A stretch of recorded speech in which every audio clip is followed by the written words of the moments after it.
तो फाइनेंस का विषय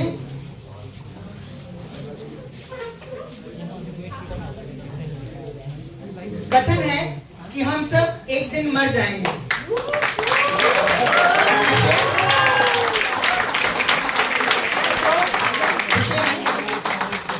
उपरोक्त कथन ने समाज को क्षति पहुंचाई है।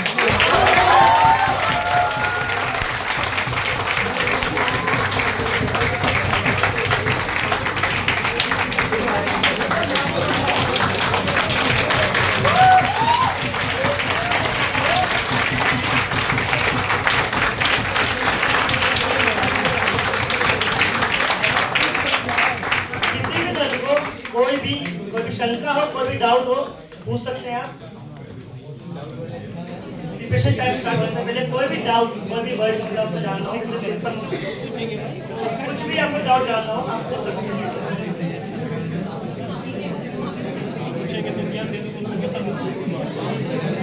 क्या आपको कोई डाउट, कुछ भी डाउट है? दोनों तरफ कोई भी डाउट नहीं है? आप विषय लिख लीजिए। मैं बता देता हूँ, फाइनेंस में आपका प्रैक्ट टाइम 20 मिनट का होगा, आपका स्पीकिंग टाइम 8 मिनट होगा, आपकी जो क्वेश्चन आंसर होगी वो 4 मिनट की होगी, आपका जो सामान्य समय होगा क्वेश्चन आंसर का 2 मिनट का।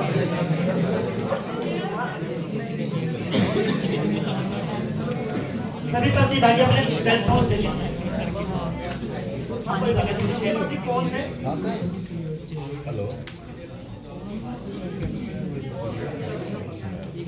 इसके अतिरिक्त आपकी कोई भी क्वेरी नहीं दिखाई। अगर आपको कोई भी एक्टिव डाउट है, आप यहाँ पे आएंगे पूछिए।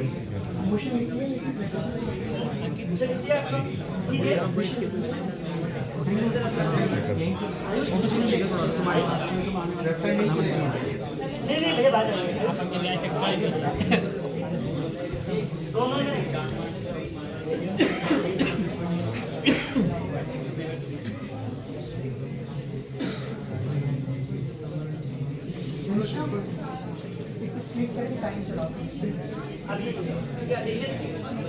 आपका टाइम स्टार्ट होता है। आप बाहर जाते हैं कहीं भी, आपको रजा दे जाएगी, कैसे आप क्या कर सकते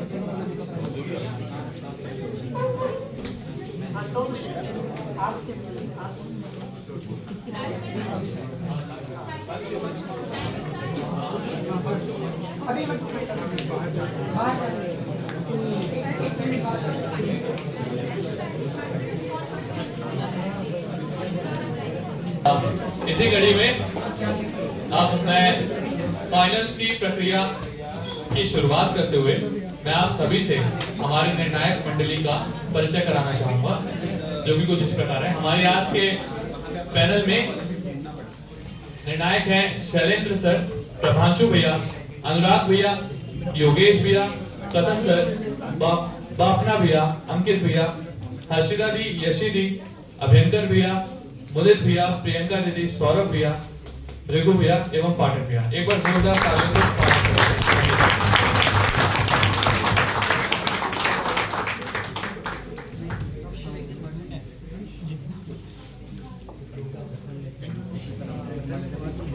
तो दोबारा आज का विषय है कथन, हम सब एक दिन मर जाएंगे। विषय, उपरोक्त कथन ने समाज को क्षति पहुंचाई।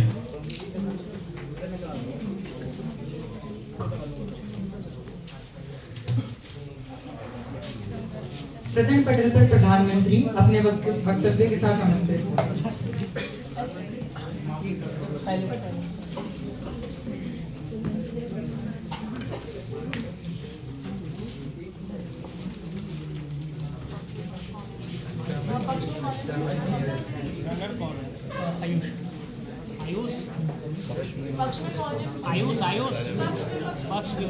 पक्ष में SBSC मॉर्निंग, विपक्ष में शिवाजी वन।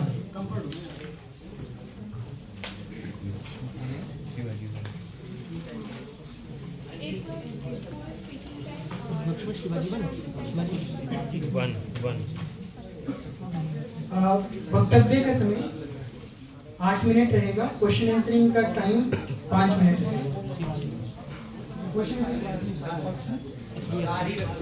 क्वेश्चन आंसरिंग का टाइम 4 मिनट।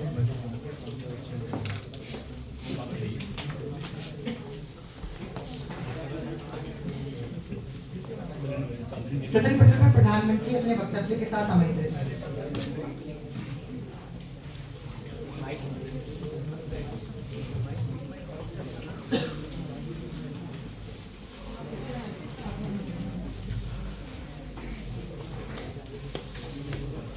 आप मुझे 3-4 मिनट पर एक टाइप दीजिए और 6 मिनट पर।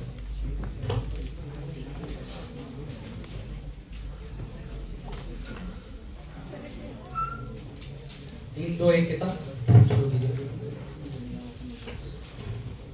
3, 2, 1। सदन की गरिमा को मेरा नमन। सदन पर रखा गया विषय है जिसमें कथन दिया गया है कि हम सब एक दिन मर जाएंगे, और विषय यह है कि वर्तमान बुद्धिजीवियों का यह सदन मानता है कि उपरोक्त कथन ने समाज को क्षति पहुंचाएगी। महोदय, सबसे पहले समझते हैं कि बुद्धिजीवी कौन होते हैं। बुद्धिजीवी वैध लोग होते हैं जो तर्क के आधार पर सही गलत का निर्णय करते हैं, किसी भी विषय के बारे में तर्क के आधार पर उसको समझते हैं और फिर सही गलत का निर्णय करते हैं। अब महोदय समझते हैं कि समाज क्या होता है। समाज महोदय मानवीय समूहों का एक समावेश होता है। एक समाज में अनेक प्रकार के लोग रहते हैं, अनेक समूहों में रहते हैं, और एक समाज में कई प्रकार की गतिविधियां की जाती हैं। गतिविधियां किस तरह की जाती हैं? गतिविधियां की जाती हैं आर्थिक की जाती हैं, राजनीतिक की जाती है, सामाजिक की जाती है, और बहुत तरीके की गतिविधियां की जाती हैं। आर्थिक गतिविधियों में महोदय क्या काम किया जाता है? आर्थिक गतिविधि एक व्यक्ति क्यों करता है? वह करता है अपनी आजीविका कमाने के लिए, जीवन जीने के लिए, पैसे कमाने के लिए, क्योंकि एक समाज में जी रहा है, समाज में जो है आर्थिक गतिविधियां करनी पड़ेगी जीवन जीने के लिए। दूसरा वो करता है राजनीतिक गतिविधियां क्यों की जाती है? राजनीतिक गतिविधियां की जाती हैं समाज में उसके संचालन के लिए, समाज में व्यवस्था बनाए रखने के लिए, शांति बनाए रखने के लिए राजनीतिक गतिविधियां की जाती हैं। तीसरा होता है सामाजिक गतिविधियां। सामाजिक गतिविधियां क्यों की जाती है? सामाजिक गतिविधियां की जाती है समाज में सौहार्द बनाने के लिए, आपस में संबंध बनाने के लिए, आपस में एक समाज में सभी लोग एक साथ रह सके। इसका हम उदाहरण ले सकते हैं, जैसे त्योहार मनाए जाते हैं या शादियां की जाती हैं या कोई भी अन्य फंक्शन या किए जाते हैं, वो सामाजिक गतिविधियों के तौर पे आते हैं जो एक समाज में की जाती हैं। अब महोदय सबसे पहले हम विषय को समझते हैं। विषय की जो कथन है वह कथन ये कह रहा है कि हम सब एक दिन मर जाएंगे। इसका अर्थ क्या है? इसका अर्थ यह है कि हम सब की एक दिन मृत्यु हो जाएगी, हम सभी का एक दिन अंत हो जाएगा। इससे क्या, जब ये विषय कोई व्यक्ति सुनता है तो उसके दिमाग में क्या भाव आता है? कोई भी व्यक्ति जब इस कथन को सुनेगा तो उसके दिमाग में भाव आएगा निराशा का भाव, कि एक व्यक्ति जो कोई भी व्यक्ति है वह समाज में जो है ये गतिविधियां कर रहा है, जो अभी मैंने आपको गतिविधियां सुनाई, एक समाज में गतिविधियां कर रहा है, परंतु जब उस व्यक्ति को ये सुनाए, उसके मस्तिष्क में ये बातें डाली जाएंगी, ये कथन जो उसको बताया जाएगा कि हम सब एक दिन मर जाएंगे, तो इससे उसके इस दिमाग में उसके मस्तिष्क में एक निराशा का भाव आएगा। इस निराशा के भाव से व्यक्ति क्या होगा? व्यक्ति में उदासीनता आएगी। उस उदासीनता के कारण व्यक्ति अवसाद में जा सकता है। अवसाद में जाने के कारण वह तनाव की स्थिति या अवसाद की स्थिति में जाएगा, जिसकी वजह से बहुत से उसके ऊपर नेगेटिव इंपैक्ट होंगे उसके ऊपर। तो जब एक समाज जो है वो व्यक्तियों से बना हुआ है और व्यक्तियों के ऊपर जब नेगेटिव इंपैक्ट हो रहे हैं तो इससे समाज के ऊपर भी नेगेटिव इंपैक्ट हो रहे हैं, जो कि साफ साफ बताता है कि समाज के ऊपर क्षति पहुंचा रहा है। अब ये क्षति किस प्रकार से पहुंचा रहा है मैं ये बताता हूं। जब एक व्यक्ति समाज में कार्य करता है, क्यों करता है? जीवित रहने के लिए कार्य करता है। जीवित रहने के लिए वह अनेक प्रकार की गतिविधियां करता है। जब उसको यह समझ में आएगा, जब उसको यह बार बार याद दिलाया जाएगा कि जो है हमें एक दिन मृत्यु हो जाएगी, तो वह निष्क्रिय हो जाएगा। उसके पास कोई औचित्य नहीं बचेगा, उसके पास कोई उद्देश्य नहीं होगा, कोई भी कार्य करने का उसका उत्साह खत्म हो जाएगा। उसका उत्साह खत्म होने के कारण वह कोई तरह की गतिविधियां नहीं करेगा, ना आर्थिक गतिविधियां करेगा, ना सामाजिक करेगा, ना राजनीतिक गतिविधियां करेगा। जब व्यक्ति राजनीतिक गतिविधियां ही नहीं करेगा या सामाजिक या आर्थिक गतिविधियां नहीं करेगा, तो किस प्रकार से समाज को आगे लेके जाएगा, किस प्रकार से मानव प्रजाति को आगे लेके जाएगा, किस प्रकार से जीवन को आगे लेके जाएगा। हम सभी का जो उद्देश्य है वह जीवन को चलाए रखना है, और जब उसको बार बार यह याद दिलाया जाएगा कि एक दिन हम सब मर जाएंगे, तो उसके पास उद्देश्य का खात्मा हो जाएगा उसके साथ। इससे महोदय वो अपने ना ज्ञान का विकास करेगा, ना अपने मानसिक रूप से विकास करेगा, ना शारीरिक रूप से विकास करेगा। विकास ही खत्म हो जाएगा। विकास जो होता है वो कहां से आता है? विकास आता है उद्देश्य से। जब किसी व्यक्ति के पास उद्देश्य होता है, परंतु जब उसके पास उद्देश्य खत्म हो जाएगा, क्योंकि उसको यह पता है कि मेरे करने या ना करने से कोई फर्क नहीं पड़ने वाला, क्योंकि एक दिन मैं मर जाऊंगा, ना मेरे विकास से मुझे कोई फायदा होगा, ना किसी को कोई फायदा होगा, क्योंकि सभी लोग एक दिन मर जाएंगे, तो इससे मैं कोई कार्य नहीं करेगा। इससे उसका उद्देश्य खत्म हो जाएगा। दूसरा एक इसका और जो दूसरा कारण हो सकता है, इसका एक तो ये कारण हो, एक तो इसका ये प्रभाव होगा कि व्यक्ति कार्य नहीं करेगा। और इसका दूसरा कार्य ये, उसका दूसरा प्रभाव ये हो सकता है कि या तो वो कार्य करेगा तो वह इस बात की चिंता नहीं करेगा कि वह अच्छा कर रहा है या गलत कर रहा है, तो क्योंकि उसको ये लगेगा कि मैं मर जाऊंगा तो मेरे अच्छे बुरे कार्य का भी कोई प्रभाव नहीं है। उसको यह लगेगा, वह अच्छे बुरे में फर्क करना ही भूल जाएगा। वह केवल अपने जो जितने समय तक वह जीवित रह रहा है उतने समय तक केवल अपने हित के लिए, अपने स्वार्थ के लिए कार्य करता रहेगा, परंतु उसमें चाहे वह गलत काम करे चाहे अच्छा काम करे। इसके माननीय, इसके महोदय, दो जो मैंने आपको प्रभाव बताए हैं, पहला प्रभाव या तो वो निष्क्रिय हो जाएगा या तो वो बिल्कुल ही कार्य करना बंद कर देगा क्योंकि उसको ये लगेगा मेरे कार्य का कोई औचित्य नहीं है। दूसरा वह हो सकता है कि वह गलत काम पे, गलत राह पे जा सके, गलत राह पे चला जाए, क्योंकि उसको इस बात से कोई फर्क नहीं पड़ेगा कि मैं चाहे अच्छा करूं मैं चाहे गलत करूं, उससे क्या होगा, उससे समाज पे कोई प्रभाव नहीं पड़ेगा। अब मैं इसका उदाहरण लेता हूं। मैं उदाहरण के लिए, एक व्यक्ति जो है अभी समाज में रह रहा है, उसका परिवार है, उसके आसपास उसके मिलने वाले लोग हैं, परंतु जब उस व्यक्ति के दिमाग में यह बात डाली जाएगी कि एक दिन मैं मर जाऊंगा, उसके अंदर यह भाव डाला जाएगा तो वह निराश हो जाएगा। निराश होकर वह उन सभी संबंधों को खत्म कर देगा, उन सभी संबंधों से अलग हो जाएगा, क्योंकि उसको लगेगा कि मैं मर जाऊंगा, ये भी मर जाएगा, ये भी मर जाएगा, तो मैं किससे बात कर रहा हूं, मैं किसके लिए अपना जो है समय दे रहा हूं, मैं किस कारण से मैं अपना कार्य कर रहा हूं, मैं जिंदा हूं तो क्यों हूं। क्योंकि जब उसको यह पता चलेगा कि मैं एक दिन मर जाऊंगा तो उसको कोई समझ, उसके अंदर इतनी समझ विकसित नहीं हो पाएगी कि वह सब जो है कार्य करने के लिए सक्षम हो पाए। और जो महोदय, इससे क्या पता चल रहा है, इससे हमें यह पता चल रहा है कि समाज में लगातार जो है विनाश की ओर लेके जा रहा है। ये जो भाव है समाज में लगातार विनाश की ओर लेके जा रहा है, विकास की ओर नहीं लेके जा रहा है। इसीलिए मैं कहना चाहूंगा कि ये जो है, यह कथन जो है समाज को क्षति पहुंचाता है। और महोदय, जो हमारा सदन है वह वर्तमान बुद्धिजीवियों का सदन है। ये बात मैं आपको दोबारा याद दिलाते हुए कहना चाहूंगा कि बुद्धिजीवी क्या होते हैं, वो तर्क के आधार पर बात करते हैं। तो इस बात का जो तर्क ये है कि तर्क वही है कि उसको उत्साह खत्म हो जाएगा उसके जीवन से। जो कार्य करने के लिए मनुष्य के उत्साह की जरूरत होती है, और उत्साह जब उसके अंदर से खत्म हो जाएगा तो वह निराश हो जाएगा। निराश होने के कारण कोई कार्य नहीं करेगा, अवसाद में जा सकता है। उसके ऊपर जो है अलग अलग प्रकार के मानव के ऊपर अवसाद के कई जो होते हैं प्रभाव पड़ते हैं, नेगेटिव इम्पैक्ट पड़ते हैं उसके स्वास्थ्य के ऊपर, उसके संबंधों के ऊपर अलग अलग प्रकार के स्वभाव पड़ते हैं। इससे क्या होता है, इससे समाज में जब मनुष्य की स्थिति जो है, मानसिक स्थिति या स्वास्थ्य की स्थिति खराब हो सकती है। जब उसकी स्थिति खराब होगी तो उससे क्या होगा, समाज जो है वो मनुष्य से मिलकर बना है तो समाज की स्थिति भी खराब हो जाएगी। तो इससे यह कथन साबित होता है कि समाज में इस कथन ने जो कह रहा है कि हम सब एक दिन मर जाएंगे, इस कथन ने जो है उसको क्षति पहुंचाई है।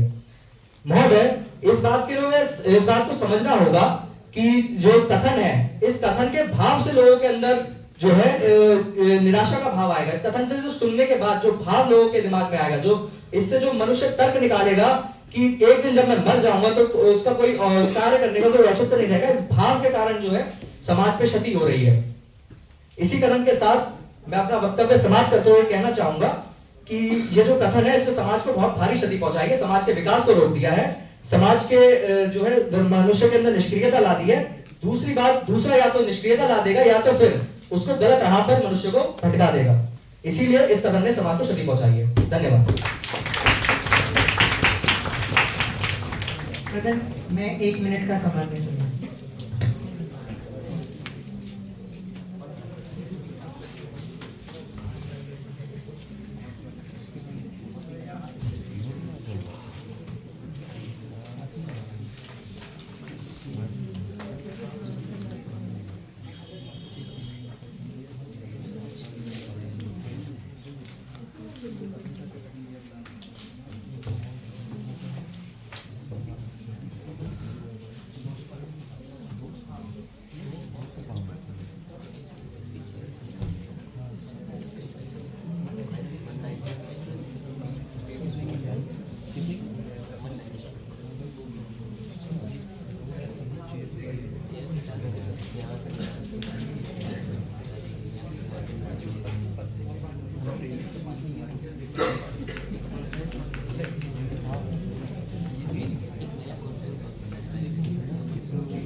नेता विपक्ष सदन पटल पर अपने वक्तव्य के साथ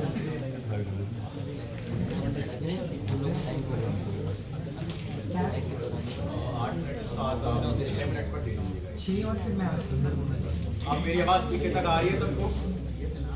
माइक नहीं है, माइक। मेरी आवाज पीछे तक आ रही है? आ रही है। अगले 5 मिनट के लिए आप सभी का ध्यान अपनी ओर आकर्षित करना चाहूंगा कि आप 3 2 1 के साथ आप शुरू कर दीजिएगा।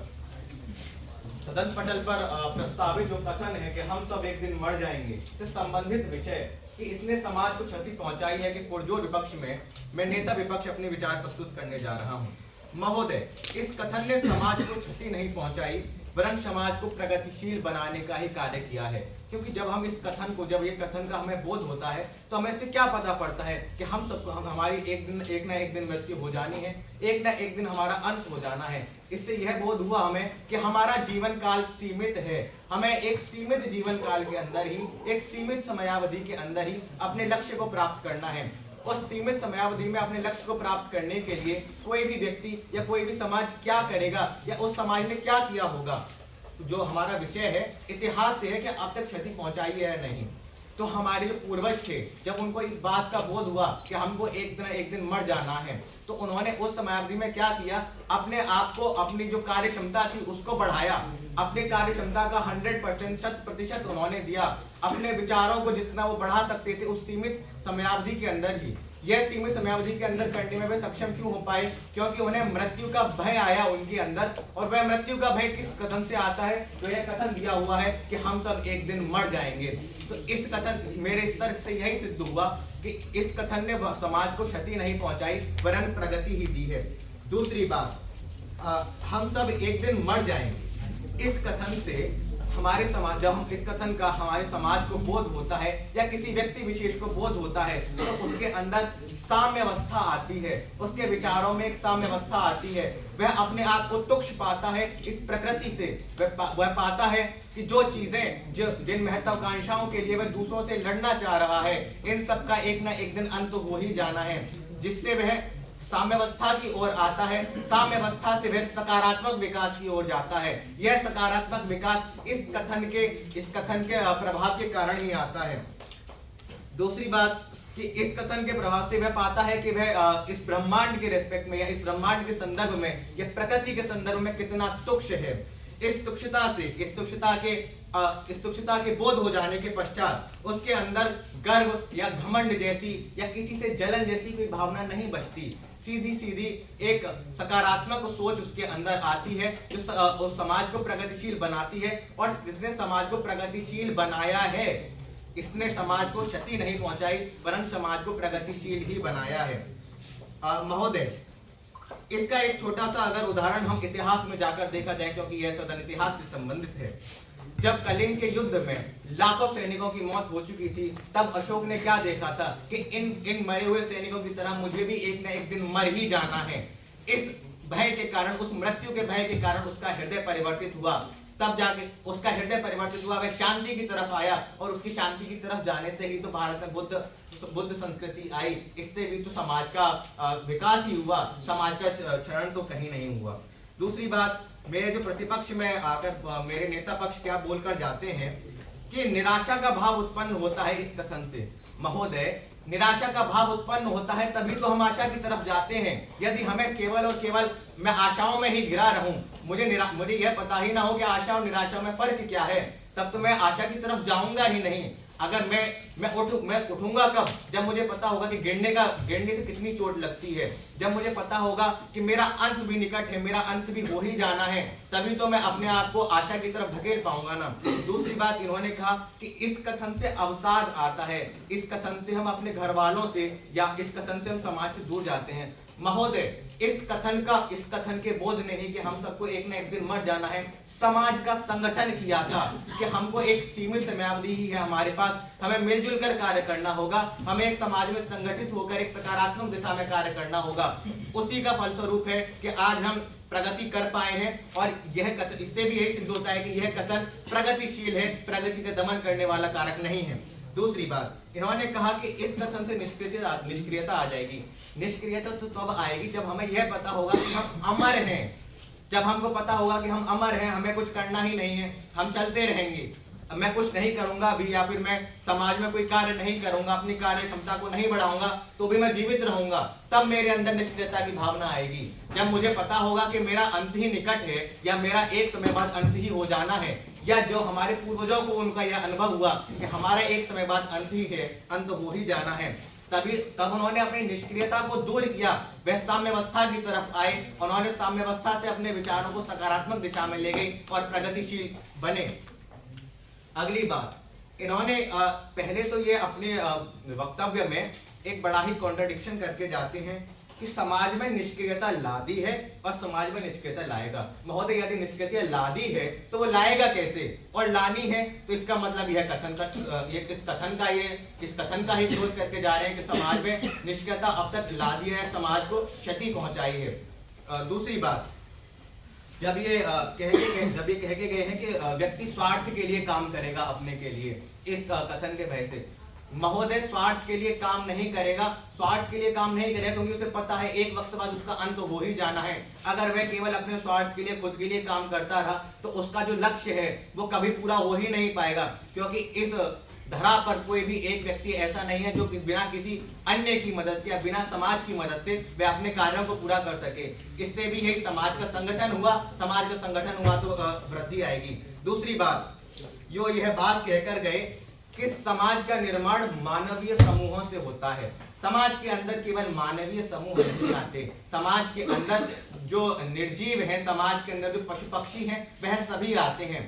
यह बात कहना उचित अनुचित होगा कि समाज के अंदर केवल और केवल मानव समूह आते हैं। दूसरी बात, समाज की तो खैर ये परिभाषा ही इनकी गलत थी।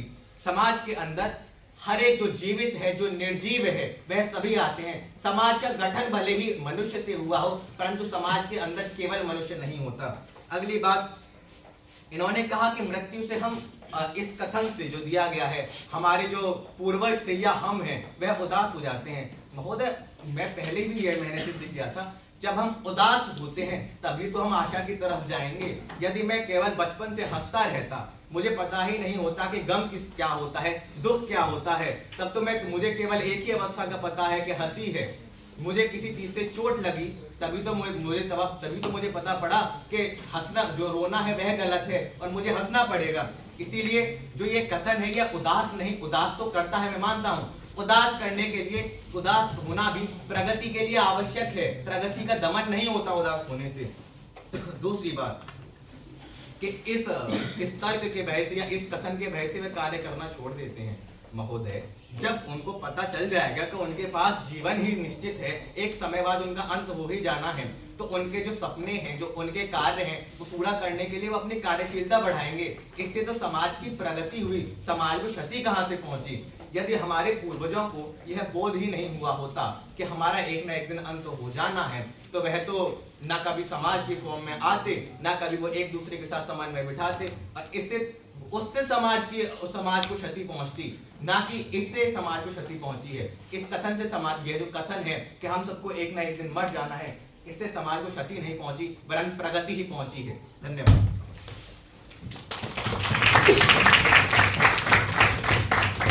सदन में उप प्रधानमंत्री अपने वक्तव्य के साथ आमंत्रित।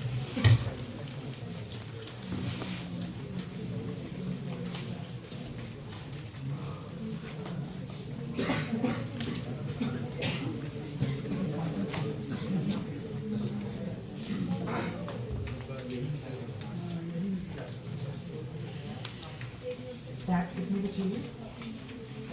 7 मिनट में 7, 7:30 और 8। 3, 2, 1 के साथ शुरू करिए। 3, 2, 1। सदन की गरिमा को मेरा सादर नमन। जैसा कि आज सदन पटल पर जो विषय हमारे सम्मुख प्रस्तुत किया गया है, और विषय से प्रथम हमें कथन को समझना होगा कि बुद्धिजीवियों का यह सदन यह मानता है कि हम सब एक दिन मर जाएंगे। विषय है कि उपरोक्त कथन ने समाज को क्षति पहुंचाई। महोदय, जैसा कि हमारे प्रधानमंत्री महोदय ने शब्दों को स्पष्ट भी किया कि समाज जो होता है वो वो मानवीय समूहों का क्या होता है, समावेश होता है। हमारे विपक्ष के वक्ता आते हैं जो ये कहते हैं कि महोदय, समाज जो होता है वो तो सजीव वस्तुओं का भी होता है, निर्जीव वस्तुओं का होता है, सजीव के साथ साथ। महोदय, यहाँ बहुत सारी कुर्सियां हैं, क्या इनका समाज है? अतार्किक तथ्य है। समाज मुख्यतः सजीव लोगों का होता है और मुख्यतः समाज शब्द का प्रयोग मानवीय समाज के लिए किया जाता है। एक अतार्किक तथ्य इनकी ओर से आया। मतलब मैं समझना होगा समाज जो है वो मानवीय समूहों का एक समावेश है। क्षति पहुंचाने का ये अर्थ होता है कि हानि पहुंचाना, समाज की गतिविधियों को रोकना। विभिन्न प्रकार के समाज में जो गतिविधियां होती है, जैसे आर्थिक गतिविधियां, सामाजिक गतिविधियां, राजनीतिक गतिविधियां, जैसा कि हमारे प्रधानमंत्री महोदय ने स्पष्ट भी किया। महोदय उन्होंने ये बताया कि समाज में कई तरह की जो गतिविधियां पाई जाती है, जब व्यक्ति के मन मस्तिष्क में भय इस तरह से हावी हो जाता है मृत्यु, महोदय मृत्यु को बहुत ही ज्यादा, उसको एक तरह से बहुत ही ज्यादा महत्व दे दिया जाता है या बहुत ही प्रचार प्रसार हो जाता है कि मृत्यु मृत्यु मृत्यु।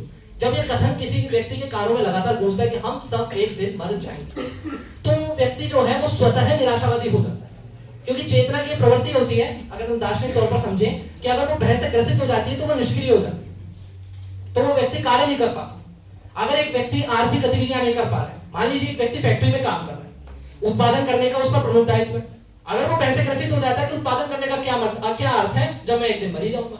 एक दिन का भी तो अर्थ यह निश्चित नहीं है कि एक दिन कब आएगा। हो सकता है उस व्यक्ति को यह भय हो कि मैं अगले क्षण न मर जाऊं। तो क्या ये प्रतिपल जो भय छाया रहेगा, ये समाज की प्रगति कैसे कर सकता है? ये तो समाज की दुर्गति करेगा। अगर वो व्यक्ति उत्पादन कार्य नहीं कर पा रहा है तो प्रोडक्शन सही से नहीं हो पाएगा। उत्पादन नहीं कर पा रहा है तो आवश्यक वस्तुएं नहीं पहुंच पाएंगी, आवश्यक वस्तुएं नहीं पहुंच पाएंगी तो व्यक्ति की जो जरूरतें हैं वो पूरी नहीं हो पाएंगी, जरूरतें पूरी नहीं हो पाएंगी तो समाज प्रगति नहीं कर पाएगा। तो महोदय इस तथ्य को तार्किक तौर पर समझना आवश्यक है कि भय जो है, ये मृत्यु का भय है, ये समाज को किस प्रकार क्षति पहुंचाता है। मृत्यु ने निराशावादी भावना को जन्म दिया, जीवन के प्रति उदासीनता को पैदा किया, तनाव, अवसाद, ऐसे जो तत्व होते हैं ये व्यक्ति में स्वतः प्रवेश कर जाते हैं जब भय अपने सर्वोच्च स्थिति पे होता है। क्योंकि ये भय ऐसा नहीं है जो तात्कालिक भय है, आंशिक भय है, ये प्रतिपल छाने वाला भय। हम सब एक दिन मर जाएंगे, निश्चित दिन नहीं है, वो दिन निश्चित नहीं है, तो व्यक्ति हमेशा इस असमंजस की स्थिति में रहेगा कि वो दिन कब है। तो प्रतिपल अगर उसके मन पर यह भय छाया रहेगा तो वो कभी भी विकास नहीं कर पाएगा। मृत्यु का भय, जैसा कि हमने समझाया कि मृत्यु के भय से अकर्मण्यता आती है, व्यक्ति कार्य नहीं कर पाता है। राजनीतिक क्षेत्र में व्यक्ति कार्य नहीं कर पाता है तो सही तरह से निर्णय नहीं लिए जाते हैं जो नागरिकों के हित में।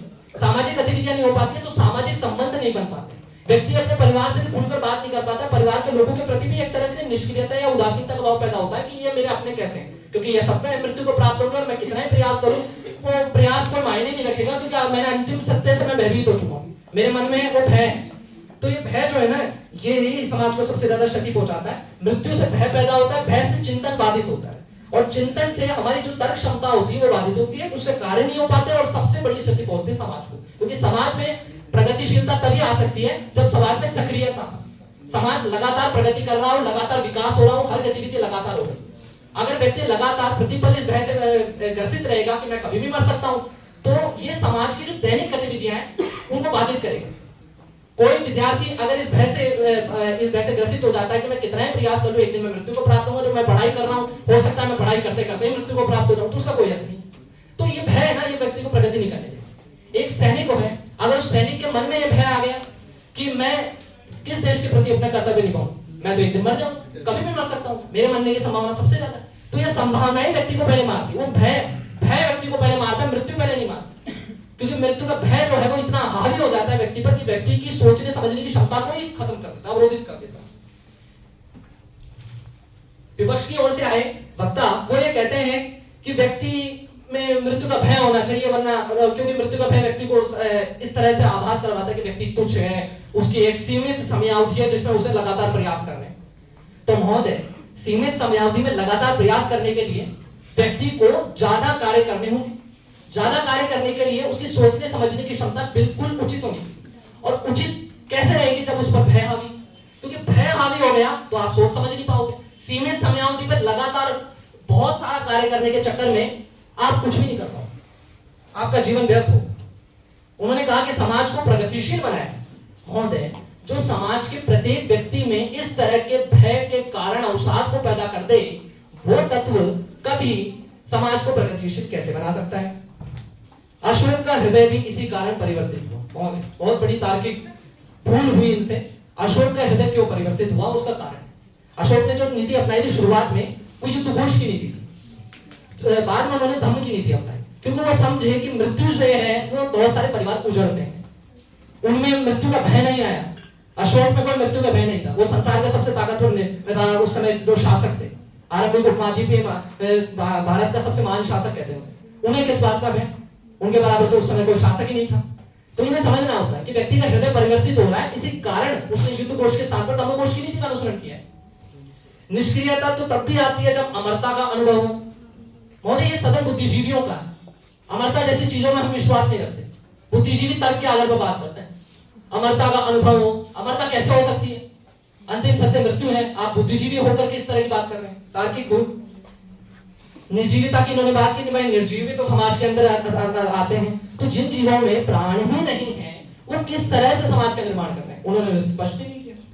उन्होंने ये कहा कि व्यक्ति के सारे जो मनोविकार होते हैं वो सब दूर हो जाते हैं। व्यक्ति अगर भयभीत रहेगा तो वो सही, उसके सारे रोग मिट जाएंगे। भय से सभी प्रकार के रोगों की उत्पत्ति हुई। मृत्यु का भय सारे रोगों का जनक है। व्यक्ति के शारीरिक परिवर्तन इतनी उच्च सीमा पर होते हैं, हृदय गति ऐसी तेज होती है, तंत्रिका तंत्र इस तरह से प्रभावित होता है, सूचनाओं का प्रभाव इतनी तेजी से होता है शरीर में कि व्यक्ति सही निर्णय कैसे लेगा कि मुझे करना क्या है। अगर वो सही निर्णय नहीं ले पा रहा तो कार्य कैसे कर पाएगा? कार्य नहीं कर पा रहा तो प्रगति कैसे हो पाएगी? प्रगति नहीं हो पाएगी तो समाज की प्रगति में सबसे बड़ा घातक है और वो भी मृत्यु। हम सब एक दिन मर जाएंगे। ये कथन अगर व्यक्ति विशेष के कानों में रोज गूंजता है तो वो व्यक्ति कभी अपनी प्रगति नहीं कर पाएगा। अगर एक व्यक्ति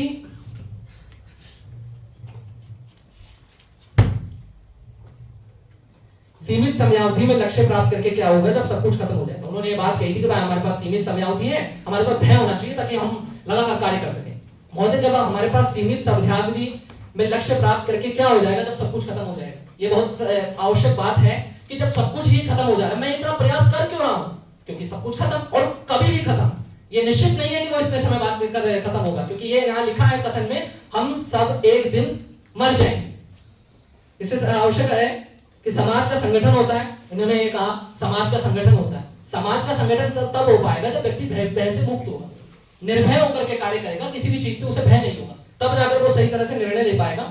इसी के साथ मैं अपने वक्तव्य को समाप्त करता हूं और अंत में कहता हूं कि समाज की हर तरह की गतिविधि को संचालित करने के लिए भय से मुक्त होना परमावश्यक है। भय से मुक्तता ही व्यक्ति को प्रगति की ओर ले जाती है। एक तार्किक तथ्य है, हमने बुद्धिजीवी होने के नाते स्पष्ट किया है। धन्यवाद।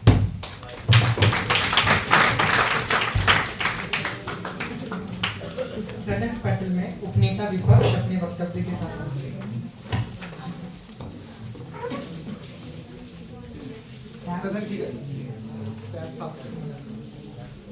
सदन की गरिमा को मेरा नमन। सदन पटल पे रखा गया विषय हम सब एक दिन मर जाएंगे कथन हम सब एक दिन मर जाएंगे विषय अपरोक्त कथन ने समाज को क्षति पहुंचाई है। इसके पुरजोर विपक्ष में मैं अपने वक्तव्य को देने के लिए यहाँ पर उपस्थित हुआ हूँ। महोदय, सबसे पहले तो मैं आपको ये बताना चाहूंगा कि यहाँ पर तो कोई बुद्धिजीवी जैसा इस कथन में जिक्र ही नहीं है, लेकिन फिर भी ये स्थापित करना चाहते हैं कि ये बुद्धिजीवियों का सदन है, और फिर इन्होंने ये स्थापित नहीं किया कि वर्तमानों का सदन है या नहीं है। तो मैं ये स्थापित करता हूँ कि वर्तमानों का सदन है, और वर्तमान के सदन में अगर हम देखें तो मृत्यु ने क्षति कहाँ पहुंचाई है? मृत्यु ने तो हमें विकास ही दिया है, क्योंकि भूतकाल से हम देखते आ रहे हैं महोदय कि मृत्यु के कारण ही हम विकास पर विकास करते आ रहे हैं। इन्होंने इस बात का जिक्र बिल्कुल भी नहीं किया। इन्होंने कहा कि भूतकाल में बहुत सारे ऐसे तत्व होते हैं कि भय मानव के जीवन में आता है। तो मानव के जीवन में जब भय आता है तभी तो उस भय को दूर करने के लिए वो सोचता है, और जब उस भय को दूर करने के लिए वो सोचेगा तभी तो वो उन कार्यों को करेगा जिससे समाज की उन्नति होगी, और जब समाज की उन्नति होगी तभी तो तभी तो हम कह सकते हैं कि समाज की प्रगति हुई। मानव को भय है कि आपने बात किया कि मानव को भय रहता है, इसके कारण उसका चेतना खत्म हो जाता है। तो मानव की चेतना तो भय के कारण ही उत्पन्न होती है महोदय, क्योंकि जब भय के कारण मानव की चेतना उत्पन्न होती है तभी तो जब पर्यावरण को हानि पहुंच रही है तो मानव सस्टेनेबिलिटी के बारे में सोच रहा है, तो ये उसका चेतना का विकास ही तो है। जब मानव सस्टेनेबिलिटी के बारे में सोच रहा है तभी तो सस्टेनेबिलिटी के बारे में सोच रहा है तो प्राकृतिक आपदाएं आने कम होंगी, जिससे मानव उन चीजों का उपयोग करना कम करेगा। जब मानव उन चीजों का उपयोग करना कम करेगा तभी तो समाज विकसित होगा। तो इन सब बातों नहीं करते। फिर उन्होंने एक उदाहरण लाया कि विद्यार्थी भय के कारण पढ़ाई नहीं करता, क्योंकि उसे पढ़ना कि एक दिन वो मर ही जाएगा तो क्यों पढ़ेगा। तो लेकिन आप ये बताना भूल गए कि भय ही वो कारण है कि विद्यार्थी जब परीक्षा का भय उसके सर पे सवार होता है तभी वो जी तोड़ मेहनत करता है, और जब वो जी तोड़ मेहनत करता है तभी तो परीक्षा में पास होता है। तो इससे तो उसकी उन्नति हुई महोदय। फिर उन्होंने समाज के उदाहरण बहुत सारे दिए महोदय कि समाज में बहुत सारे कार्य होते हैं, आर्थिक गतिविधियां होती हैं, राजनीतिक गतिविधियां होती हैं, सामाजिक गतिविधियां होती हैं। तो महोदय ये सामाजिक आर्थिक गतिविधियां किसके भय से हो रही है? मृत्यु के भय से हो रही हैं, क्योंकि सबको पता है कि मृत्यु एक दिन आनी है। तो आर्थिक गतिविधियां हो रही है, तो जब आर्थिक गतिविधियां हो रही है तो समाज का तो विकास ही हो रहा है। क्योंकि जब कोई भी व्यक्ति आर्थिक गतिविधियां करता है तो किस लिए आर्थिक गतिविधियों को करता है? वो क्या करना चाहता है? आर्थिक गतिविधियों से वो अपनी जरूरत को ही तो पूरा करना चाहता है। जब वो अपनी जरूरत को पूरा करता है तो हर व्यक्ति जब अपनी अपनी जरूरतों को पूरा करेगा तो वो समाज का एक हिस्सा है। जब हर व्यक्ति अपने अपने समाज का हिस्सा है, जब अपने अपने जरूरतों को पूरा करेगा तो वो तो समाज का प्रगति ही तो कर रहा है। फिर राजनीतिक गतिविधियों की इन्होंने बात की, तो राजनीतिक गतिविधियां भी तो भय से ही होती है महोदय। इन्होंने भय को स्थापित किया कि मृत्यु भय के कारण कुछ नहीं होता, निराशावाद आ जाता है।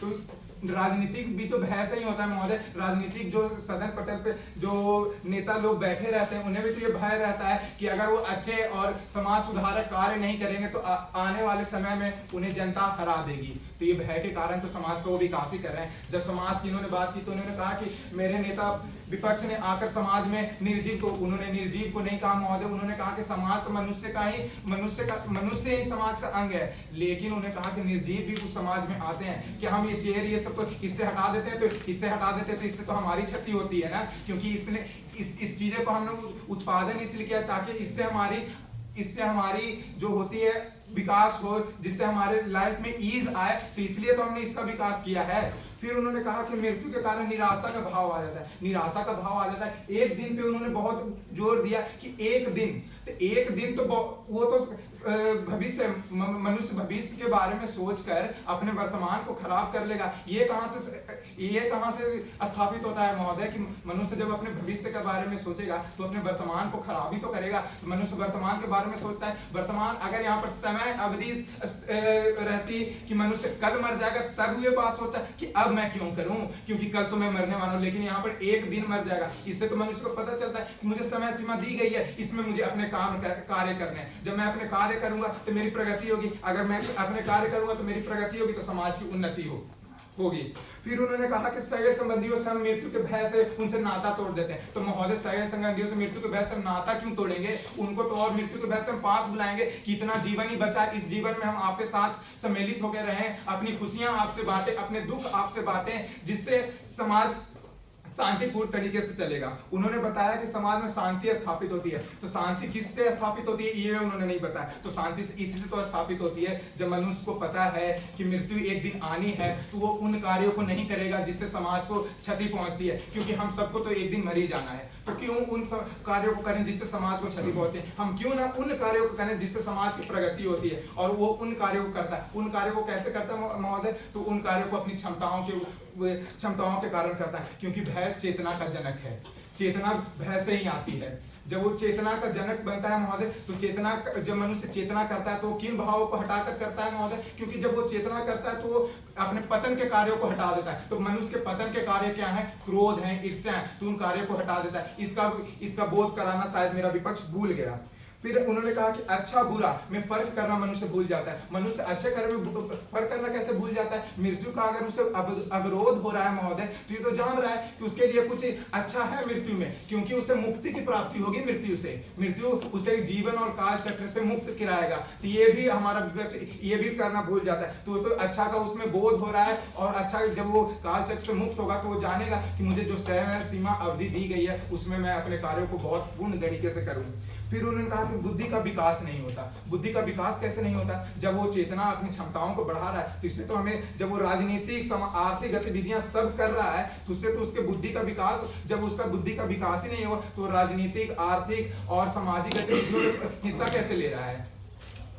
ये भी नहीं देता। मृत्यु के भय से वो कहते हैं कि जीवन में रहने के लिए कार्य करता है। मृत्यु के भय से मनुष्य जीवन में रहने के लिए कार्य करता है। मृत्यु के भय से मनुष्य जीवन में रहने के लिए काम नहीं करता महोदय, जो मेरे विपक्ष ने कहा। मृत्यु के भय से नहीं, मृत्यु एक अटल सत्य है, उसका बोध करके भय मनुष्य काम करता है कि ये अटल सत्य है, इसे तो मुझे एक दिन प्राप्ति करनी ही है। तो मैं अपने उन कार्यों पे ध्यान देता हूँ जिससे समाज की उन्नति और प्रगति हुई। फिर उन्होंने कहा कि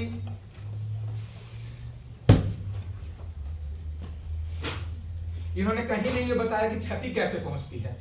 मृत्यु हमें क्षति कैसे पहुंचती है? इन्होंने सिर्फ मोटे मोटे शब्द दे दिए। निराशावाद, निराशावाद से क्षति क्या आती है? निराशावाद तो हमें आशावाद की ओर ले जाता है, क्योंकि हम जब निराश नहीं होंगे तो हम आशा के जो वर्ड है उसका कोर वर्ड कैसे समझेंगे कि आशा क्या होती है, ये हमें ले जाता है। फिर उन्होंने अशोक के भय के बारे में बात किया कि अशोक को तो मृत्यु का भय नहीं था। क्या ये बात कोई मान सकता है कि मनुष्य को मृत्यु का भय नहीं, मनुष्य को मृत्यु का भय नहीं? अशोक का मृत्यु का भय ने उसे ये काम नहीं करवाया था महोदय। जो उसके कारण जो कार्य हो रहे थे उसे इस बात का बोध हुआ कि मैं कार्य कर रहा हूँ, ये विश्व विजय की प्राप्ति के लिए जो मैं कार्य कर रहा हूँ, इससे समाज में कोई उन्नति नहीं हो रही है, समाज एक दिन खत्म हो जाएगा। तो अशोक ने उन कार्यों को खत्म किया और अच्छे कार्यों की तरफ गया, अध्यात्म की ओर गया, जिससे उसने एक नए पंथ का प्रचार किया।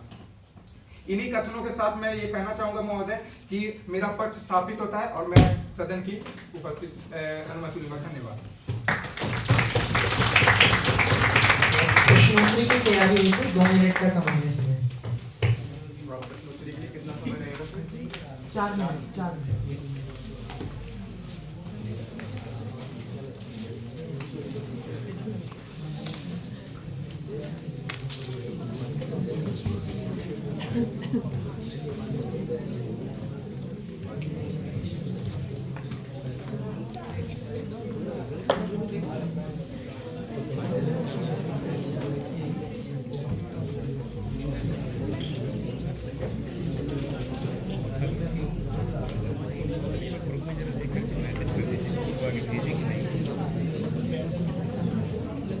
मैंने लिख के भेजा है सर, ये चीज़ एक बार देखिए।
सामान्य समय समाप्त। अब विपक्ष के नेता पक्ष के किसी एक नेता को प्रश्नोत्तरी के लिए आमंत्रित है।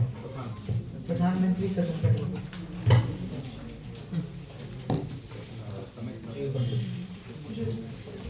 तो महोदय, मेरा आपसे पहला प्रश्न है, क्या मनुष्य को प्रभावित करने वाले कारक समाज में आते हैं? समाज की परिभाषा में मनुष्य को प्रभावित करने वाले कारक आते हैं? किस प्रकार के प्रभाव की बात कर रहे हैं आप? समाज पे प्रभाव, मनुष्य पे? मनुष्य के ऊपर प्रभाव आपने कहा, आपने जो परिभाषा दी समाज की, मैं उसी से पूछता हूँ। मनुष्य को प्रभावित करने वाले कारक समाज के अंतर्गत आते हैं? जी, मनुष्य जो समाज है, समाज मनुष्यों से मिलकर। तो मेरा प्रश्न ये है, क्या मनुष्य को प्रभावित करने वाले कारक समाज के अंतर्गत आते हैं? समाज में जो आप कारक की बात कर रहे हैं वो परिस्थितियां हो सकती हैं, वो समाज का हिस्सा नहीं हो सकता। समाज जो है, एक समाज क्या है? समाज मनुष्यों से मिलकर बने जाने वाली सोसाइटी को जिसको हम कहते हैं। महोदय, मेरा सीधा सा प्रश्न है, क्या मनुष्य को प्रभावित करने वाले कारक समाज की परिभाषा के अंतर्गत आते हैं? जी नहीं, समाज की परिभाषा में केवल मनुष्य और उसके द्वारा की गई गतिविधियां और उनसे जो है मनुष्य का आपसी संबंध जो बनना है वो। जिस कार्य से मनुष्य का आपसी संबंध बेहतर हो, क्या वह समाज में आता है? मनुष्य का आपसी संबंध जिस कार्य से कारक से हो, जिस कार्य या कारक से मनुष्य का आपसी संबंध बेहतर हो, क्या वह समाज के अंतर्गत आता है?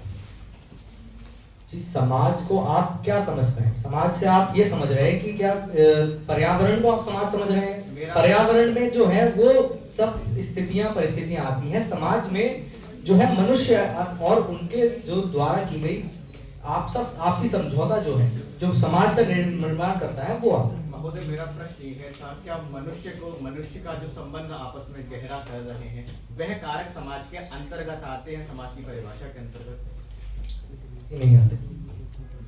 मेरा अगला प्रश्न, इस कथन से कि हम सब एक दिन मर जाएंगे, समाज को कैसी क्षति पहुंची है? कोई 2 उदाहरण तो क्या आप दे सकते हैं? जी, समाज को इस प्रकार से क्षति पहुंची है, जब मनुष्य को इस बात का ज्ञान हुआ कि मुझे जो है एक दिन मर जाना है, तो मेरे कार्य का समाज पे क्या प्रभाव होगा, उसको कोई जो है, उसको इस बात से फर्क नहीं पड़ा। उसको इस बात से ये महसूस हुआ कि ये जब मुझे उस मनुष्य को ये बात पता चली कि मैं एक दिन मर जाऊंगा, तो मेरे द्वारा किए गए कार्यों का क्या औचित्य है, तो वह या तो निष्क्रिय हो गया, या तो वह जो है गलत राहों पे चल गया। मनुष्य निष्क्रिय हो गया तो आज हमारी पीढ़ी इतना विकास कैसे कर पा रही है? क्योंकि उन जो मनुष्यों के जो विकास कर रहे हैं, उनके अंदर इस बात का भय नहीं है कि एक दिन हम मर जाएंगे। जिन मनुष्य के अंदर इस बात का भय आ गया कि हम एक दिन मर जाएंगे, वह व्यक्ति जो है समाज के द्वारा, जो समाज के अंतर्गत रहकर जिन व्यक्तियों के अंदर ये जिन व्यक्तियों के अंदर ये भय आ गया, उनका वो या तो निष्क्रिय हो चुके हैं, या तो वो है गलत राह पर जा चुके हैं। क्या भय से प्रगति नहीं होती? जी बिल्कुल नहीं होती। भय से मनुष्य के अंदर उसका नियंत्रण खत्म, उसके अंदर का नियंत्रण खत्म हो जाता है, उसके मनुष्य के अंदर से, जिससे कभी भी प्रगति नहीं हो सकती। एक परीक्षार्थी परीक्षा के लिए किसके लिए पढ़ता है? परीक्षा के भय से ही ना? जी नहीं, परीक्षार्थी पढ़ता है अपने विकास करने के लिए, अपने स्वयं को सीखने के लिए पढ़ता है, ना कि किसी भय के कारण। परीक्षाएं क्यों ली जाती हैं? परीक्षाएं जांचने के लिए आती है कि जो विद्यार्थी है उसने इसको सीखा है या नहीं सीखा है। उस परीक्षा की तैयारी के लिए, परीक्षा की तैयारी वो क्यों करता है? कि उसे परीक्षा में परीक्षा में फेल होने का भय है, इसीलिए ना? जी नहीं, वह परीक्षा की तैयारी क्यों करता है? क्योंकि उसको अपने आप से ये सवाल करने होते हैं कि मैंने क्लास में बैठकर कुछ सीखा या नहीं सीखा। उसे वो ना सीखने का भी तो उसके अंदर भय नहीं हुआ? जी नहीं, ये भय नहीं है, ये उसके अंदर का विवेक है कि अगर वो कोई कार्य कर रहा है तो उससे उसको कुछ पॉजिटिव चीज मिलनी चाहिए। प्राप्त हुआ महोदय, मैं अभी समय प्रश्न पूछ सकता हूँ। ये बताइए, उस विवेक का जन्म भय से हुआ है कि नहीं? जी, विवेक का जन्म भय से कभी नहीं हो सकता। भय से हमेशा विवेक का नाश होता है। भय से मनुष्य के अंदर जो है उसके विवेक का नाश हो जाता है। विवेक का जन्म होता है मानवीय प्रज्ञा की ज्योति से, जो कि भय के बिना आती है। धन्यवाद। पक्ष के नेता विपक्ष के किसी एक नेता को प्रश्नोत्तरी के लिए आमंत्रित करें। उपनेता विपक्ष आमंत्रित हैं।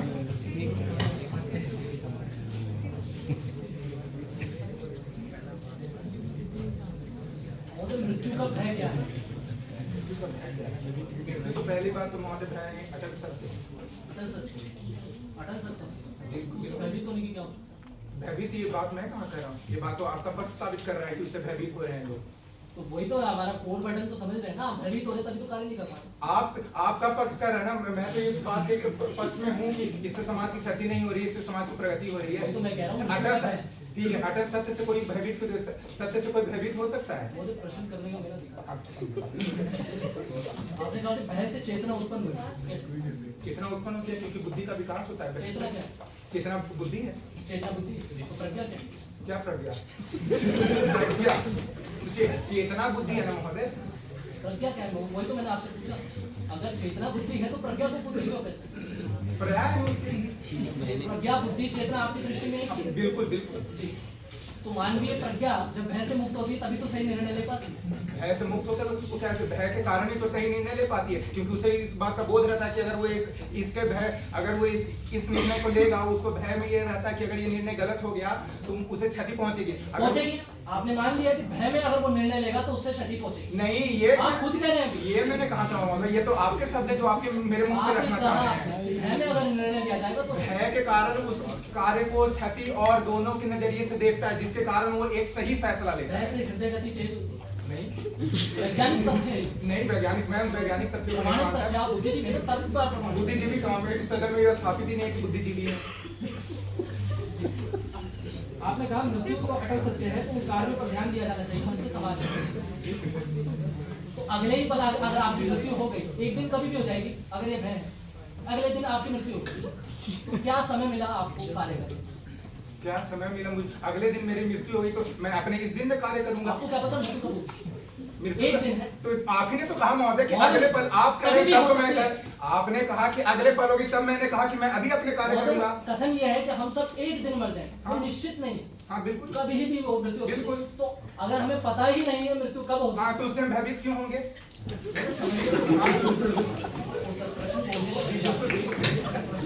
आपने ये कहा कि ग्रह से व्यक्ति की प्रगति कैसे होती है? अगर कोई व्यक्ति भयभीत तो सबसे पहले तो उसकी चेतना जो है निष्क्रिय होगी। जब चेतना ही निष्क्रिय होगी तो सोचने समझने की क्षमता है, तो व्यक्ति निर्णय कैसे लेगा और प्रगति कैसे होगी? ये स्पष्ट कीजिए पहले आप। ये तो आप कह रहे हैं मैंने नहीं कहा, मैं प्रश्न पूछ रहा हूँ आपसे। आप तो वही तो आपने कहा, अभी तो आपने कहा कि भय से चेतना मर जाता है तो इससे भी लेकिन मैं तो कह रहा हूँ कि भय तो चेतना का जनक है। भय के कारण ही तो मनुष्य क्रोध ईर्ष्या ये सबको त्याग देता है, क्योंकि भय जब मनुष्य में छाता है तो वो कुछ नहीं सोचता, क्योंकि वो सिर्फ उस कार्यों के बारे में सोचता है जिसके कारण उसे भय हो रहा है। क्रोध, जब उन कार्यों के बारे में आप सुनिए तो पहले उत्तर पूरा तो कर दीजिए। 15 सेकंड हो चुके, उत्तर प्राप्त। ठीक है आपका। ईर्ष्या, क्रोध, ये सब मनोविकार। भय को भी मनोवैज्ञानिकों द्वारा प्रमाणित किया गया है कि ये एक मनोविकार है। तो एक मनोविकारिक समस्या में सही निर्णय लेने हेतु व्यक्ति समर्थ कैसे हो सकता है? क्योंकि उसके चेतना का विकास होता है उससे। जब ये मनोविकार क्या है? मन का एक विकार, एक समस्या। तो समस्या में निर्णय कैसे लेगा, कैसे ले सकते हैं? भय समस्या ये मैं कैसे मान लूं कि भय समस्या है? मैं तो भय जब मुझे आता है तभी मैं अच्छे निर्णय लेता हूँ। एक व्यक्ति प्रगति कैसे करेगा? एक सैनिक को अगर मृत्यु का भय है तो वो राष्ट्रीय सुरक्षा के लिए कैसे जाएगा सर? क्योंकि वहाँ पर एक बड़ा भय व्याप्त है कि देश की सुरक्षा, इसलिए वो अपनी सुरक्षा को भूल रहा है। मृत्यु का भय है ना? मृत्यु का भय का वो देश की भय का बात कर रहा हूँ महोदय। भय भी तो तुलनात्मक हो सकता है। लघु भय कि वहाँ पर उसकी मृत्यु है, अपनी मृत्यु की चिंता न करके वो देश की सुरक्षा की भय चिंता कर रहा है, इसलिए वहाँ पर खड़ा है और देश के लिए गोली खाने को तैयार है। तो अगर एक विद्यार्थी को भय है असफलता का, तो वो सब परीक्षा में सफलता कैसे प्राप्त करेगा? विद्यार्थी को भय है कि असफलता, इसलिए तो पढ़ेगा, और जब पढ़ेगा तो वो सफलता प्राप्त करेगा। क्यों पढ़ेगा? असफलता का भय कैसे पढ़ने दे सकता है? असफलता का भय तभी तो वो पढ़ेगा क्योंकि असफलता का भय उसके अंदर निवास कर रहा है। मैं अपना वक्तव्य पूरा कर लूं महोदय। जब उसके अंदर असफलता का भय आया तभी तो पढ़ेगा, ताकि उसे क्लास में लज्जा जैसे शब्दों का संस्मरण ना हो, ताकि वो क्लास में अकेलापन फील ना करे कि मैं फेल हो गया।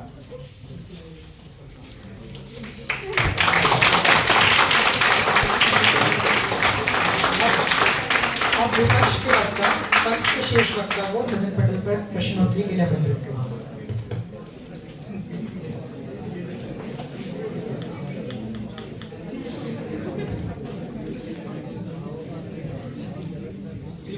महोदय, यह कथन कि हम सब एक दिन मर जाएंगे, इससे निष्क्रियता किस प्रकार आएगी? निष्क्रियता कब आती है? जब मानव की अपने ऊपर की जो क्षमताएं होंगी, आत्मनियंत्रण की प्रवृत्ति, वो समाप्त हो जाए। तो महोदय, इस तथ्य से तो आत्मनियंत्रण बढ़ेगा ना कि मेरे पास कम समयावधि है। आत्मनियंत्रण कमजोर होगा।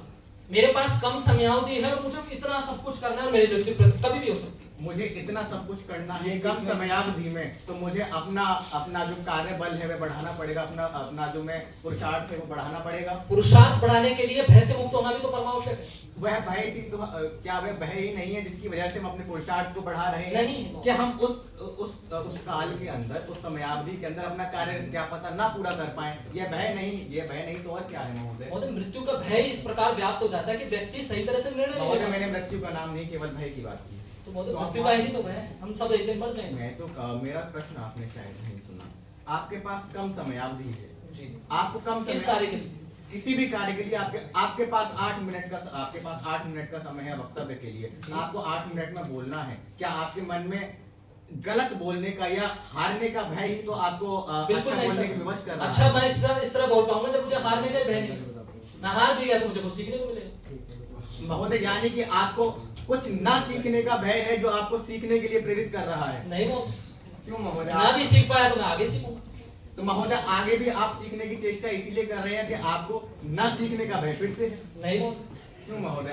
कृपया एक्सप्लेन करें। महोदय, जब मृत्यु के बाद जो है आपने जैसे अमरता की बात की थी, मृत्यु के बाद अमरता की स्थिति नहीं है। हम तार्किक शोध महोदय, ये बुद्धिजीवियों का सदन कदापि नहीं है। हमने बुद्धिजीवियों का सदन बनाया, पक्ष के पास शक्ति है। महोदय, मैं प्रश्न पूछिए ना। महोदय प्रश्न पूछ रहा हूँ। प्रश्न पूछने जी। दीजिए। आपने कहा, मैं आपकी जो वक्ता थी वो मेरा प्रश्न था, क्या समाज को प्रभावित करने वाले कारक या मनुष्य को प्रभावित करने वाले कारक समाज के अंतर्गत नहीं आते? समाज के अंतर्गत ऐसे कई प्रकार के कारक समाहित हैं जो मनुष्य को प्रतिपल प्रभावित करते हैं। प्रतिबल प्रभावित करते जी। हैं, यानी कि एक कारक जैसे एक कुर्सी है, जी। यह भी तो मनुष्य को प्रभावित कर रही है, क्या यह समाज का हिस्सा नहीं हुई? अगर वो महोदय समझिए जी, कुर्सी मांगे समाज को, कुर्सियों का कोई अपना समाज नहीं होता। मैं आपने कुर्सियों के समाज की बात नहीं कर रहा। आपने जो अभी कहा कि जो चीज मनुष्य को प्रभावित कर रही है वह समाज के अंतर्गत आती है, यही आपने कहा। सजीव चीज, मानवीय समाज में सजीव चीज है। मानवीय समाज की बात की, मैं समाज की बात तो कर रहा हूं। समाज का प्रयोग प्रयोग ही मानवीय समूह के लिए किया जाता महोदय, समझिए। मृत्यु को आप सत्य मानते हैं? ये सत्य है, तो सत्य से मनुष्य विचलित क्यों होता है? सत्य का भय है उसे सत्य का तो जब वो कि मैं सत्य से जब सत्य को एक तरह से सत्य का भय जो मुझे सताएगा या जब मैं मेरी मृत्यु हो जाएगी तो मैं कुछ नहीं कर पाऊंगा, यही भय है उसे। वो निष्क्रियता को प्राप्त महोदय, होगा। क्या दो एग्जाम्पल आप ऐसे दे पाएंगे जिससे यह सिद्ध हो कि समाज को क्षति पहुंचाई है इस कथन में? देखिए महोदय, क्या होता है कि जब समाज सुधार का समय था, 19वीं शताब्दी में जो पुनर्जागरण का समय था, तो कई समूह ऐसे थे जिन पर अन्याय हुआ, लेकिन वो जो उच्च वर्ग था उसका प्रभाव, उसका भय, उच्च वर्ग द्वारा निम्न वर्ग को समाप्त कर देने का भय। महोदय पहले सुनिए, उच्च वर्ग द्वारा निम्न वर्ग को समाप्त कर देने का भय, उनकी मृत्यु का भय। सुन लीजिए, मैं इस कथन की बात कर रहा हूं कि इस कथन से महोदय उत्तर तो दीजिए, 15 सेकंड है मेरे पास। महोदय, मैं आपने मेरा पूर्णतः उत्तर सुना प्रश्न ही अलग है महोदय। मेरा प्रश्न मैंने उत्तर ही आपकी उत्तर धारणा ही सुनाई। अलग है। मेरा प्रश्न आप फिर से सुन लीजिए एक बार। इस कथन से कि हम सब एक दिन मर जाएंगे, इसके कोई दो उदाहरण दीजिए। मैं उदाहरण ही दे रहा था जिससे महोदय। सिद्धों के समाज में क्षति हुई है। हुई उच्च वर्ग द्वारा निम्न वर्ग को समाप्त कर देने का भय इस तरह व्याप्त हुआ निम्न वर्ग में कि वो आवाज ही नहीं उठा पाए। सबसे बड़ी प्रगति तो उस दुर्गति हुई है। इसका मृत्यु से क्या लेना देना महोदय? इस महोदय कथन मृत्यु से- का ही तो उन्हें भय था कि उच्च वर्ग में समाप्त कर देगा, उच्च वर्ग का हमारे पर ऐसा प्रभुत्व है। तो उन्होंने यही तो बेहतर तो सबसे बड़ा। उन्होंने आजादी के लिए मांग क्यों अंतिम की? प्रश्न। जब उन्होंने मृत्यु के भय से मुक्त हो चुके, नारियों की आवाज भी इसलिए उठाई पाई जब वो मृत्यु के भय से मुक्त होगी कि मैं पुरुष जो है चाहे हमें घरेलू हिंसा के माध्यम से समाप्त कर दे, लेकिन हम तो अन्याय का विरोध करें। मृत्यु के भय पे विजय प्राप्त कर लिया। उत्तर प्राप्त हुआ महोदय। जी, धन्यवाद। तैयारी है एक बच्चा शेष नेता सदन पटल पर आमंत्रित है।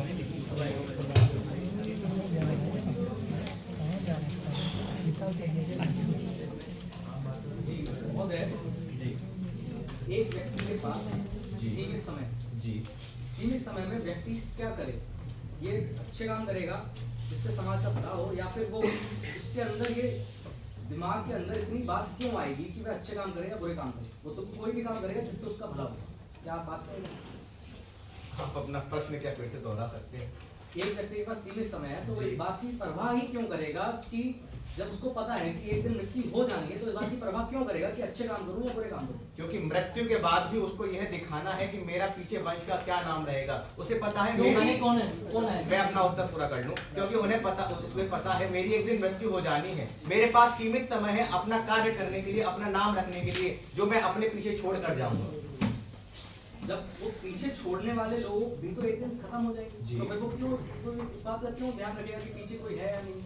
पीछे आगे जो पीछे रहने वाले लोग हैं, उसके जो जिनके लिए वो नाम छोड़ के जा रहा है, उनका भी तो एक दिन समापन हो जाएगा। क्योंकि हम सब एक दिन मर जाएंगे। सब- सब में सभी लोग एक दिन हम मर जाएंगे। सब एक दिन मर जाएंगे। यही तथ्य ही तो हमें कुछ करने के लिए प्रेरित करता है, क्योंकि हमारे पास समय सीमित है। अभी आपने कहा हमारे पास समय सीमित है।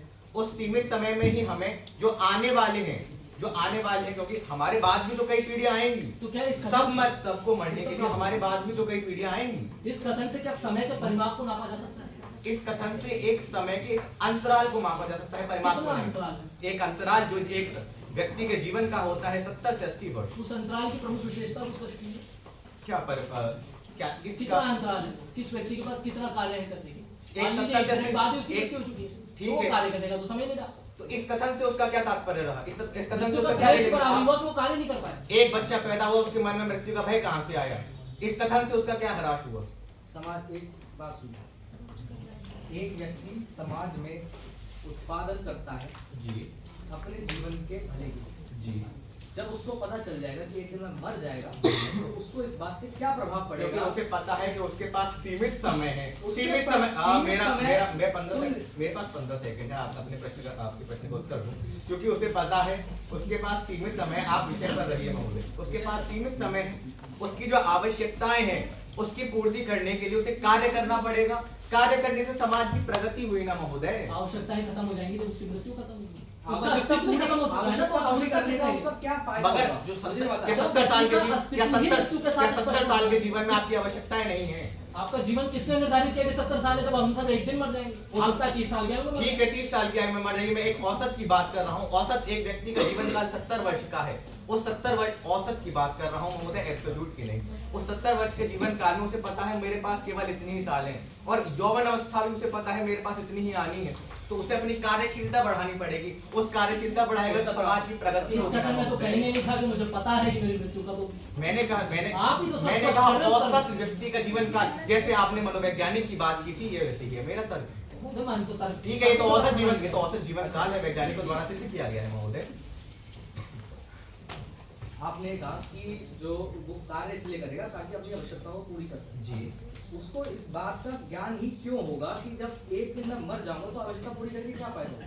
एक दिन में मर जाऊंगा, एक दिन मरूंगा ना महोदय। तो यह तो तब तक अपनी उसे यह थोड़ी पता है कि मैं अभी मरने वाला हूँ। यही इसी बात विषय में तो विषय काम क्या है। है? विषय क्या है महोदय? मैं एक दिन मर जाऊंगा। हो सकता है वो दिन आज ही। ठीक है, वो दिन आज, पर मुझे नहीं पता ना अभी तो मेरी क्या आवश्यकता है। तो आप कि- करते हुए भय व्याप्त है ना महोदय। भय तनाव को जन्म दे रहा है, तनाव अवसाद को जन्म दे रहा है। वो महोदय चेतन मेरे इसलिए कर रही है तो मरने कैसे ले जाएंगे? महोदय एक दिन में मर जाऊंगा, इस विषय से मेरे अंदर कोई तनाव नहीं है। आपके अंदर नहीं है, हम सब के अंदर तो है जो मानवीय समाज की बात है। मुझे नहीं लगता कि एक मानव के अंदर इस बात का भय नहीं आएगा, मृत्यु का भय बिल्कुल नहीं आएगा। तो सुनो, मृत्यु का भय आएगा कि मैं अपना उत्तर पूरा कर लूं।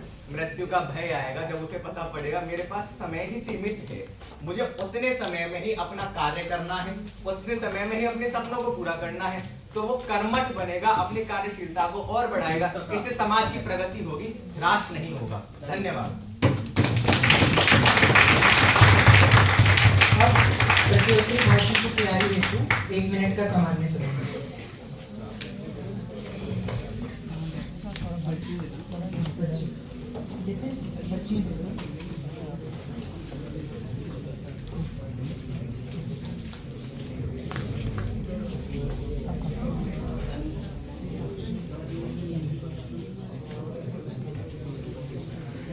पक्ष या विपक्ष को अपने कॉलेज का नाम दे दीजिए। अपने नाम लिखें। नहीं, अपना सिर्फ डिसीजन ना, सिर्फ डिसीजन। पक्ष या विपक्ष।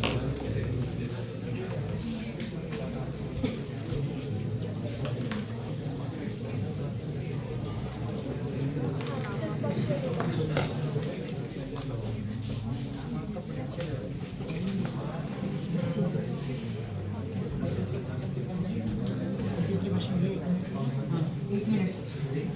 एक मिनट का समय। अब विपक्ष के नेता प्रत्युत्तरी भाषण के लिए सदन में आमंत्रित हैं।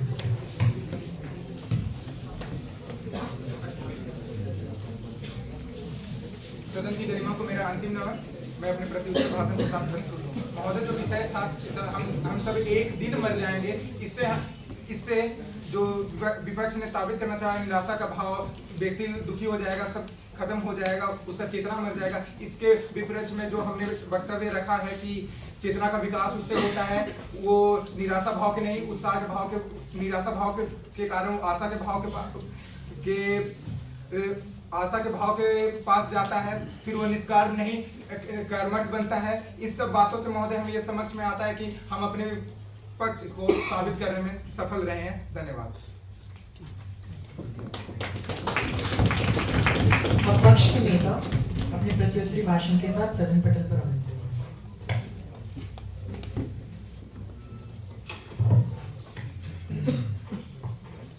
के साथ शुरू कीजिए। 3, 2, 1। सदन की गरिमा को मेरा पुनः नमन। जैसा कि आज सदन पटल पर जो विषय था कि विषय से पहले कथन था कि हम सब एक दिन मर जाएंगे। इस कथन के भाव को हम समझने में पूर्णतः सफल रहे। विपक्ष जो है वो कहीं ना कहीं अपनी गोलमोल बातों में फंसा रहा, अतार्किक बातें करता रहा। अमरता की उन्होंने बात की कि अमरता होती है, कालचक्र से व्यक्ति को मुक्ति मिल जाती है जब मृत्यु हो जाती है। महोदय, बुद्धिजीवियों का सदन था, तार्किक तथ्य रखने थे, उन्हें तथ्य नहीं रखे। उन्होंने ये स्पष्ट नहीं किया कि मृत्यु का भय निराशावाद को जन्म देगा तो उसका क्या उपाय रखा जाएगा, वो व्यक्ति को कार्यशीलता से विमुख कैसे कर देगा, उसके रोकने के क्या उपाय बताए, उन्होंने कोई नहीं बता पाया। वो इस तरह को नहीं, इस तथ्य को नहीं बता पाए कि जो अच्छा ज्ञान है, जो अच्छा कौशल है, जब व्यक्ति उसका उपयोग नहीं कर पाएगा तो समाज की प्रगति कैसे होगी, वो इसको समझा नहीं पाए। उन्होंने कहीं ना कहीं भय, चेतना, प्रज्ञा, बुद्धि सबको मिक्स कर दिया, जबकि सब अलग अलग तत्व हैं, सबका अपना अपना एक महत्व है। समाज में जो कई तरह की गतिविधियां बाधित होती हैं, उन गतिविधियों को आगे बढ़ाने के लिए क्या करने की आवश्यकता है वो उसको नहीं बता पाए। वो समय विषय की सागरता को नहीं समझ पाए। वो ही नहीं समझ पाए कि अगर मृत्यु का भय निष्क्रियता पैदा कर रहा है तो आप सक्रियता कैसे पैदा करोगे। तो इसी के साथ पक्ष पूर्णतः जीत की ओर अग्रसर है और धन्यवाद।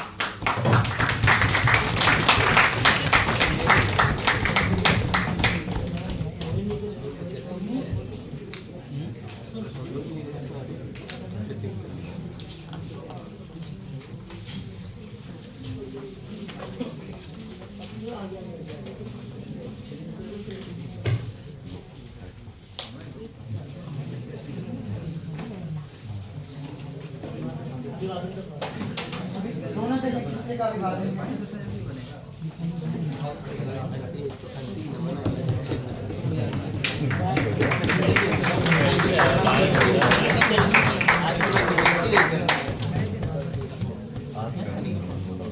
इस उच्चतम कोटि की बात के लिए एक बार जोरदार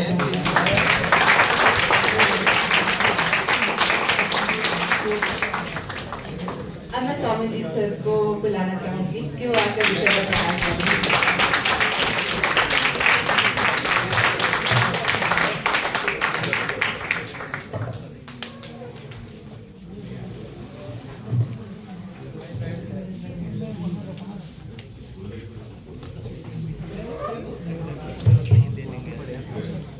मैं कुछ ऐसे ही बोलूंगा, मैं तो ज्यादा सोच के नहीं बोल रहा हूँ।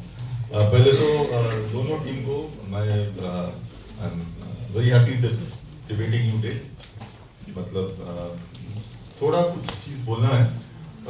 एक चीज मुझे लगा कि ये पूरा डिबेट में अब लोग इस चीजों से जो है हम सब एक दिन मर जाएंगे से आप नेक्स्ट डिडक्शन की हो भय इज द सेंट्रल टर्म जिसके ऊपर पूरा डिबेट हुआ है। हो सकता था कि भय छोड़ के भी और कुछ चीज इससे खोला जा सकता था और दोनों पक्ष विपक्ष दोनों इसका एडवांटेज ले सकते थे। क्योंकि मैं एक चीज बताऊं, अगर हम जानते हैं कि हम एक दिन मर जाएंगे तो इससे सिर्फ हमें ऐसे नहीं कि हमें सिर्फ भय पैदा होता है, पूरा टाइम में तो भय में नहीं रहते। हम कई कुछ चीज करते हैं, मैं पर्यावरण की बात हुआ यहाँ पे, क्योंकि हम जानते हैं कि पर्यावरण का जो कुछ भी चीज होता है शायद वो 150 साल बाद 200 साल बाद जो पीढ़ी आए उनके ऊपर इफेक्ट होगा, इसलिए हम उसके बारे में ध्यान नहीं देते हम चीजों को। तो ये भय के लिए नहीं हो रहा है, इनफैक्ट उल्टा है इसका कि हमें भय नहीं, अब कि हम मर जाएंगे तो हमें सोचना नहीं है 150 साल बाद लोग कैसे जिएंगे, पानी रहेगा कि नहीं रहेगा, हाँ तेल रहेगा कि नहीं रहेगा, है ना। तो इसके भय नहीं, तो इसके इस तरीके से भी आप बोल सकते हो कि समाज का क्षति हो रहा है, क्योंकि अब हम जानते हैं मर जाएंगे इसलिए ऐसे से काम करते हैं, भय के लिए नहीं, इनफैक्ट कोई निर्भय होकर काम करते हैं क्योंकि बाद में हमें सोचना नहीं पड़ेगा। हाँ, तो इस तरीके से आप डिबेट को खोलने के कई तरीका है, जिस तरीके से आप डिबेट को खोल सकते हो। ये एक दिन ये आप बहुत बाद में लेके आए हो डिबेट में, ये पहले से आ सकता था और एक फलक्रम बन सकता था कि एक दिन मर जाएंगे के मतलब क्या है, और बाद में आप इन पे रिबटल में उस जगह में आप 70 इयर्स एवरेज ये सब चीज लेके आए हो, पहले से आ सकता था। तो डिबेट का अलग तरीके से इसको आप कर सकते थे, स्ट्रिंग डाल सकते थे कि आप रोज रोज क्यों सोचेंगे हम, क्योंकि इनका पूरा प्रेमाइज था भय। तो पहले आपको भय को कटवाना था कि आप सिर्फ अगर बोलते रहोगे नहीं भय से तुम्हारा, एक चीज आप आर्गुमेंट किया कि भय है इसलिए आप सोचोगे मर जाएंगे तो हम ज्यादा प्रोडक्टिव बन जाएंगे, लेकिन भय ही है क्या? क्योंकि अगर हम सोचते हैं कि 70 साल बाद मरेंगे, एक दिन तो मरना है, तो आज तो नहीं मर रहा हूँ, 30 साल नहीं मर रहा हूँ, तो तब मैं तो भय से काम नहीं करता हूँ और तरीके से काम करता हूँ। ये भी सोचने का तरीका है, आपके ऊपर है, आप डिबेटर्स हो, आप किस तरह की चीजों को खोलोगे, वो फ्रेमवर्क जो है पहले अब ले आना है। दूसरा चीज है कि प्रश्नोत्तर में एक चीज मैं बता रहा हूँ, आप लोग जो कर रहे थे एक आपका दिमाग में एक प्रश्न आएगा और आप उसी को बार बार पूछे जा रहे हो, उसे आप टाइम खराब कर रहे हो। आप देख रहे हो जो आपका ओपोनेंट है वो उसको काटा रहा है, उसका जवाब नहीं दे रहा है, तब उसको छोड़ो ना, दूसरे चीजों में जाओ। क्योंकि जो विद्यार्थी मंडली हो तो देख रहा है कौन उसको देख रहा है, क्या कर रहा है। अब लेकिन आप एक ही प्रश्न बार बार पूछते रहोगे तो आप और प्रश्न पूछने का टाइम खो दे रहे हो। हाँ, तो ये आपको देखना चाहिए आप, क्योंकि देखिए आप ओपोनेंट के साथ हो, वो भी तो एक तरीका, जब इस तरह की चीज हो रहा है तो आप उसमें फंसोगे नहीं ना, आपको निकलना चाहिए, उससे आगे बढ़ना चाहिए। तो ये मुझे I am not saying very something very structured, तो दिमाग में कुछ चीज आया मैं आपको बोल रहा हूँ। Otherwise I am very happy with the debate. तुम लोग पहले बार नवागंतुक को एक डिबेट कर रहे हो और ये आगे बहुत एक्सपीरियंस ऐसे आएगा।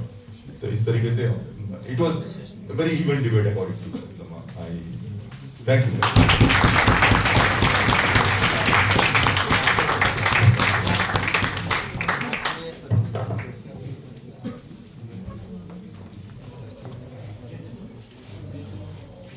अब मैं अभिनवनायक मंडली में से किसी एक को आमंत्रित करना चाहूंगी कि वो आकर विषय पर प्रकाश डालें।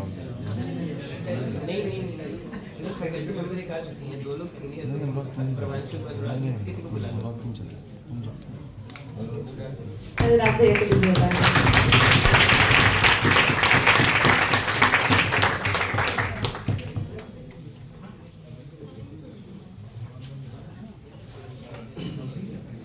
जो विषय है, विषय पर मुझे लगता है कि उस तरीके से प्रकाश नहीं पड़ पाया जिस तरीके की विषय की मांग है।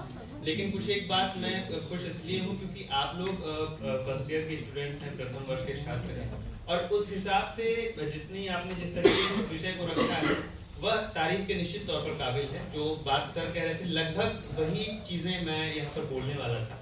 तो आप देखिए, एक डिबेट थी, वह एक दिन पे एक बहुत चर्चा हुई, वह एक दिन कब आने वाला है।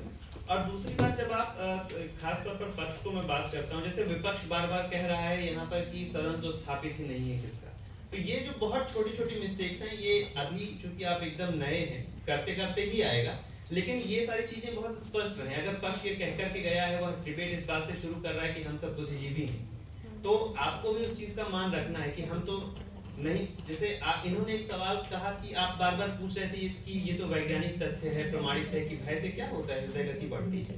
वो कह रहे हैं हम बुद्धिजीवी, हम वैज्ञानिक नहीं मानते ये, और बाद में फिर वही क्या कहते हैं अपने सवाल जवाब में कि ये चीज किसने कही है, ये वैज्ञानिकों द्वारा प्रमाणित है कि आयु कितनी है, 70 वर्ष। वहीं पर आपको एक काउंटर क्वेश्चन करना चाहिए कि अभी तो आप वैज्ञानिकों को नहीं मान रहे थे और अभी आप मान रहे हैं। तो देखिए, ये जो चीजें हैं बहुत हल्की, ये आपको केवल और केवल अनुभव से आएगी।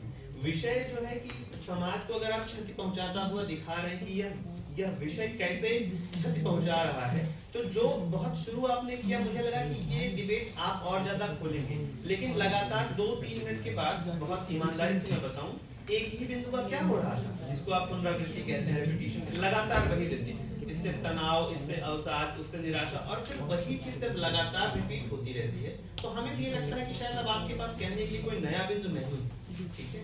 तो कंटेंट बहुत कम, इसके लिए आपने 3 बिंदु याद कर लिए कि इस 3 बिंदु पर हमें डिबेट करना है, लेकिन डिबेट इससे ऊपर भी फैल सकती है। और जब एक दिन की बात आ रही है तो वह निराशा आपके लिए एक दिन क्या है, जो आपके लिए एक दिन होगा वही एक दिन उनके लिए नहीं। जो बात सर अभी कह रहे थे कि मेरी उम्र, आप अगर औसत उम्र 70 वर्ष 80 वर्ष जो भी आप मान रहे हैं, और आज अगर 40 वर्ष की उम्र है, बाकी के 30 वर्ष में काम सब होगा। तो जब आप अपना डिबेट प्रिपरेशन कर रहे थे, जब आप तैयारी कर रहे थे, तो आपको इस बात पर भी ध्यान देना है कि अगर इस तरीके के सवाल आते हैं तो आपके लिए इसके पास क्या काउंटर है। तो ये आप जब डिबेट तैयार कर रहे हैं, ये सारे सवाल वहीं पर उत्तर उनके आने चाहिए। तो मुझे लगता है कि आपकी तैयारी में ये चीजें मिसिंग है, लेकिन इसमें निराश होने जैसी कोई बात नहीं। वो इसलिए क्योंकि आप अभी बस तुरंत ही कॉलेज में आए, आप प्रथम वर्ष के विद्यार्थी हैं और अभी एक लंबी यात्रा आपको करनी है।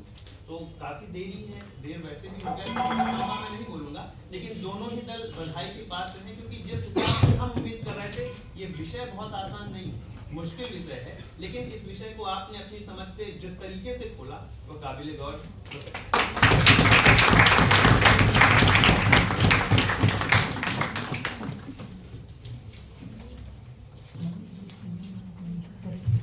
इसी के साथ हम इस प्रतियोगिता की अंतिम कड़ी की ओर बढ़ रहे हैं। आशा करती हूँ आपको इस संपूर्ण प्रतियोगिता से बहुत कुछ सीखने को मिला होगा, क्योंकि द्वितीय वर्ष में होने के बावजूद मुझे भी बहुत कुछ सीखने को मिला है। तो एक बार इस प्रतियोगिता को सफल आयोजन के लिए